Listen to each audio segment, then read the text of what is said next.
তীব্র গরমে শরীর মন ঠান্ডা করতে বা তৃপ্তি পেতে বা সুস্থ থাকতে দই চিড়ার বিকল্প আর কিছু নাই। হ্যালো এভরিওয়ান, আসসালামু আলাইকুম। মেরিনাস হোম কিচেনে আপনাদেরকে স্বাগতম। আজকে তৈরি করে দেখাবো দই চিড়া কলা দিয়ে ঠান্ডা একটা ডেজার্ট।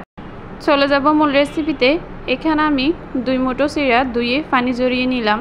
চিড়াগুলো একটা বাটির মধ্যে নিয়ে নেব। আর এখানে দিয়ে দেব আমি নারিকেলগুলো আমি পাতলা করে তুলে স্লাইস করে কেটে দিয়েছি। এখানে আমি কোরানো নারিকেলটা দিয়ে নেই। এখন আমি এর মধ্যে দিয়ে দেব 1 কাপ পরিমাণ টক দই। এখানে আমি মিষ্টি দই দেব না, আমি টক দইটাই দেব। এই গরমে টক দই শরীরের জন্য অনেক উপকার।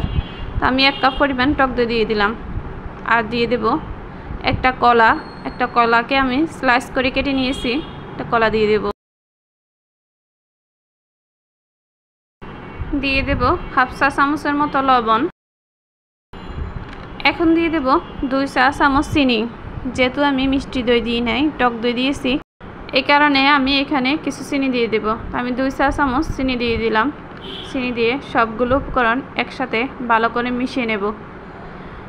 এই দই চিড়া এই রেসিপিতে আমার মনে হয় না এর চেয়ে বেশি কিছু দেওয়ার প্রয়োজন আছে। এইটুকুই যথেষ্ট। আর এইটুকুই অনেক তৃপ্তি সকালে খাওয়া যায়। এই গরমে এরকম একটা রেসিপি সকাল বা সন্ধ্যা নাস্তা হিসাবে তৈরি করে নিতে পারেন। আশা করি এই রেসিপিটা ফলো করলে আমার মনে হয় না অন্য কোনো রেসিপি এই গরমে প্রয়োজন। দই চিড়ার রেসিপিটা আমার রেডি হয়ে গেল। আর খেতেও অসাধারণ, আলহামদুলিল্লাহ। এভাবে সবাই একবার ট্রাই করে দেখবেন। যদি ভালো লাগে অবশ্যই কমেন্ট বক্সে কমেন্ট করে জানাবেন।